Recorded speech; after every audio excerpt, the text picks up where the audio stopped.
The following is a presentation of the Wildcat Sports Network.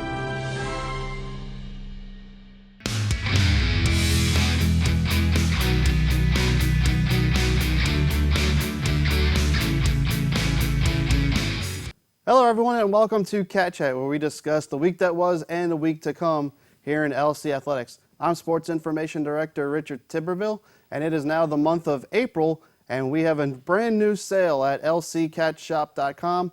15% off all golf gear that's on sale at LC Cat Shop. Go check that out and everything else that they have available. And just remember, a portion of each sale comes back to us in the LC Athletics department, so you're helping us by shopping over there. So please go check that out. Remember, 15% off all golf gear right now.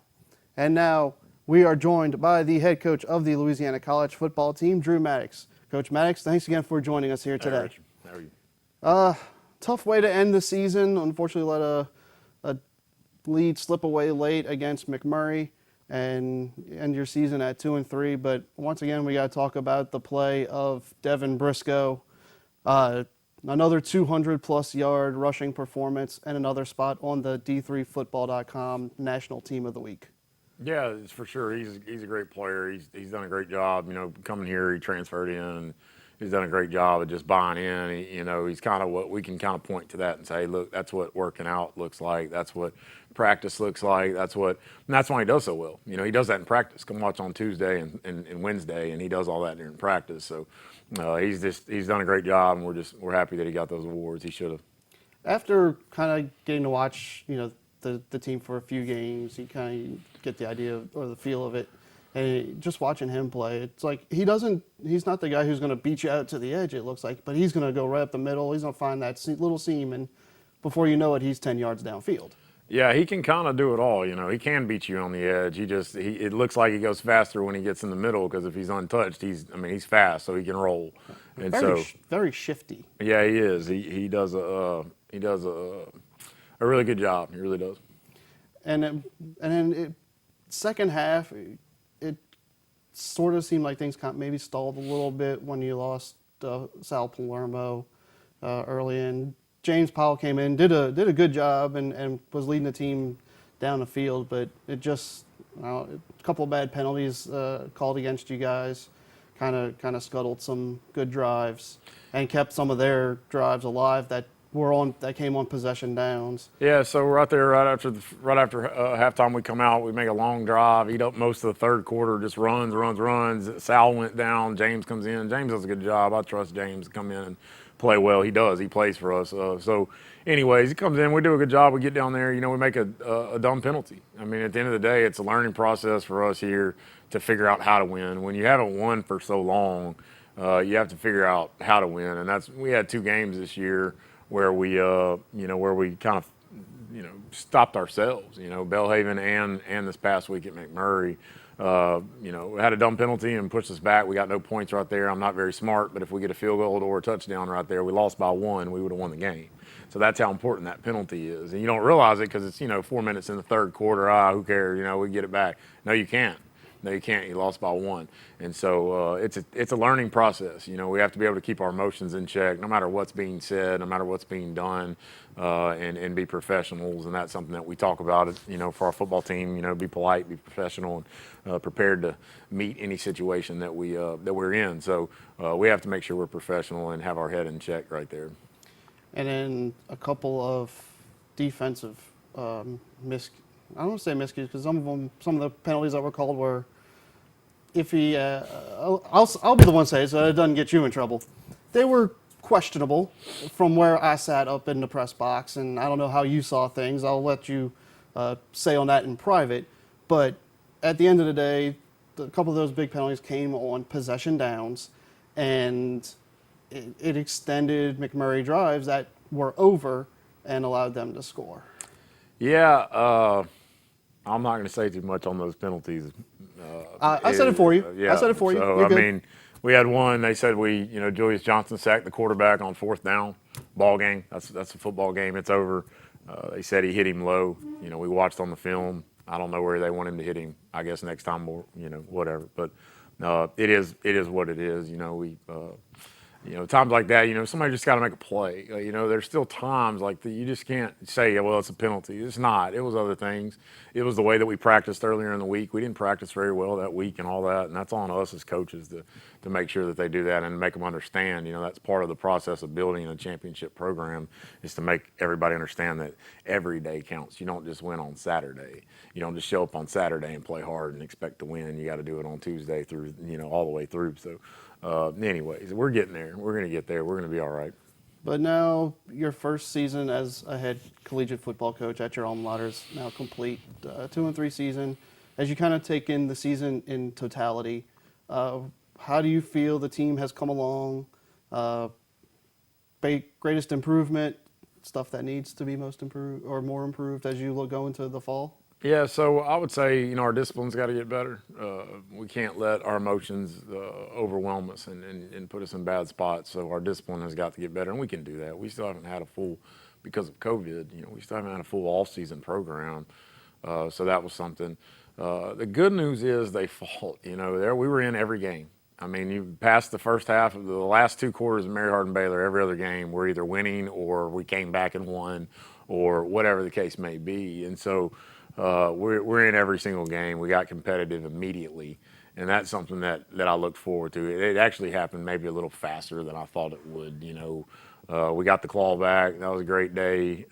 We beat Southwestern, a team that we've only beat one time, I think, since they moved into the conference, and so it was a good season, to an extent. But we just got to keep building on it and fix the things that. The reason why we lost that game at Belhaven was, a coverage bust. Well, we got to make sure we don't bust in coverage with 30 seconds left, to where a guy's running scot-free down the sideline, and we got to make sure that we don't pull somebody off of a pile and get a penalty, or we got to make sure that we don't, get in somebody's face and holler at them real loud and get a penalty or whatever the case was there. But anyways, we have to make sure we don't do that. And then if we do those things, then we're sitting at 4-1.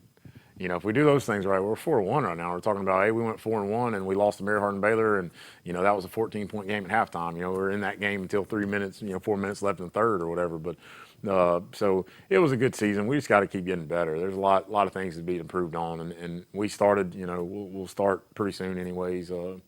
Getting all those things done, and as we start to evolve into NAIA coming up pretty soon, I guess in a couple months or so. Well, I'm going to pull out my old trusty little phone here because hot off the press is your schedule for the fall. And this is the first look that anybody's going to have at the LC football schedule for their inaugural NAIA season. You're going to start off at home on August 28th against North American University. That's going to be a non-conference game. 11 total games, which is one more than you're used to in D3. You're allowed 11. You've taken up all 11 of your spots with 1 bye week and 9 conference games. You open your conference schedule on September 4th at home against SAGU, Southwestern Assemblies of God.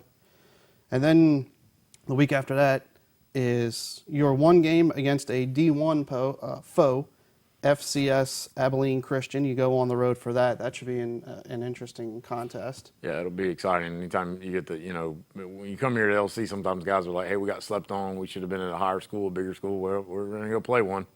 So we'll see. And then the rest of your schedule fills out with the rest of your conference opponents.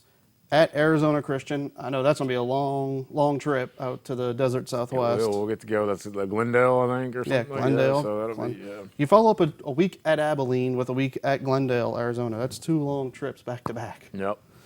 Then come home for 2 straight. Ottawa, Arizona comes here, and then Oklahoma Panhandle State comes here. Go on the road for 2 straight. Wayland Baptist, Texas Wesleyan. Come home for Langston on October 30th, day before Halloween. Final road game at Lyon College in Arkansas, and then final game of the regular season against Texas College at home on November 13th. Week after that is the NAIA playoffs, what they call their football series. And then I'm not sure if it's still going to be there, but the big deal, right, or at least for this year, for this season right now that the NAIA is playing, the national championships at Grambling, which right up there by Ruston. Right up the road. That'd be nice, huh? That'd be all right. If the championship's still there for the fall, that'd be a nice prize to try and be fighting for a national championship right up the road in Grambling, Louisiana. Yeah, for sure. We're just trying to have a winning season here. That's where we're at. Winning championships and all that. I told our players, there's a process to everything. I was thinking back Alabama that year after Saban got there his first year. They went 7-6. They lost to ULM. A lot of people don't remember that, but they lost to ULM. I'm sure ULM folks remember that. And then 2 years later, they're winning national championships, and it's what you see. But there's a process to this. You have to fix things and get things going, and that's where we're at. But I honestly think we can have a winning season next year, and that's going to be our goal. Our goal is going to be to go win more games than we lose, because that'll be the first time we've done that since 2014.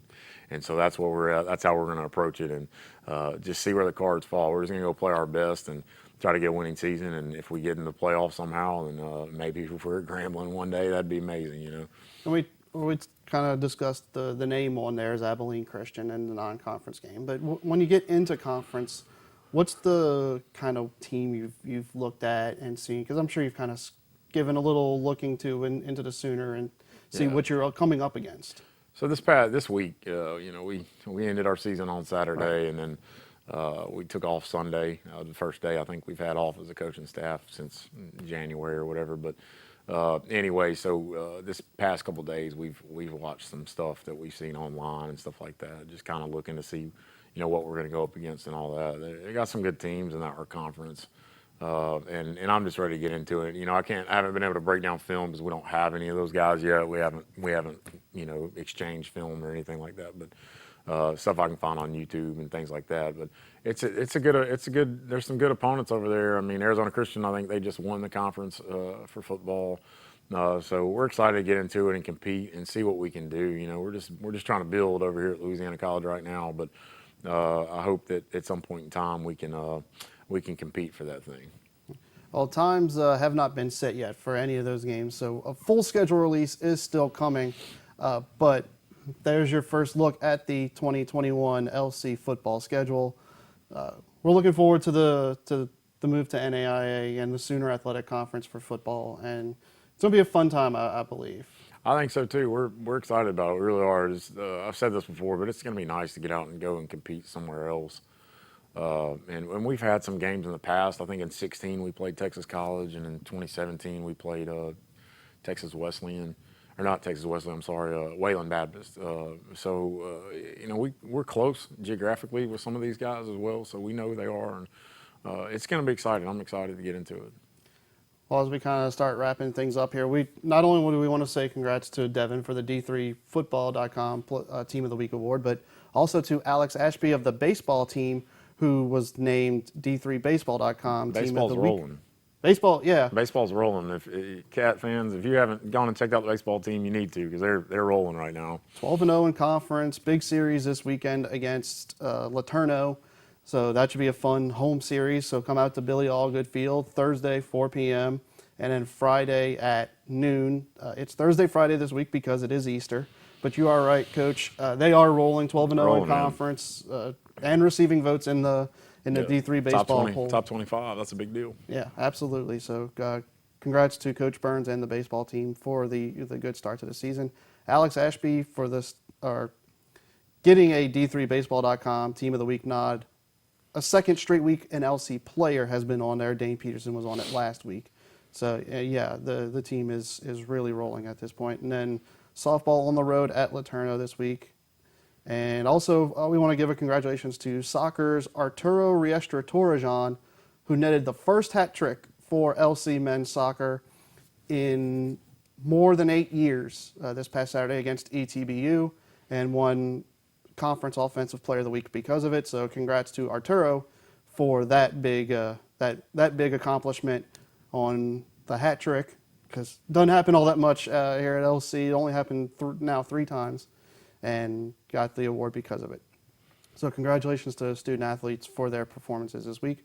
And Coach, thanks again for coming today, and congrats on a successful season. I know you wanted more wins, but the improvement was there. Everyone saw it, and we're expecting big things to come in the future here. Yeah, we are too. We won't hide away from it. We're expecting big things as well. All right, and we thank you all for watching, and we hope to see you next time on Cat Chat. I'm Sports Information Director Richard Tiberville. Thank you for watching. Calls up.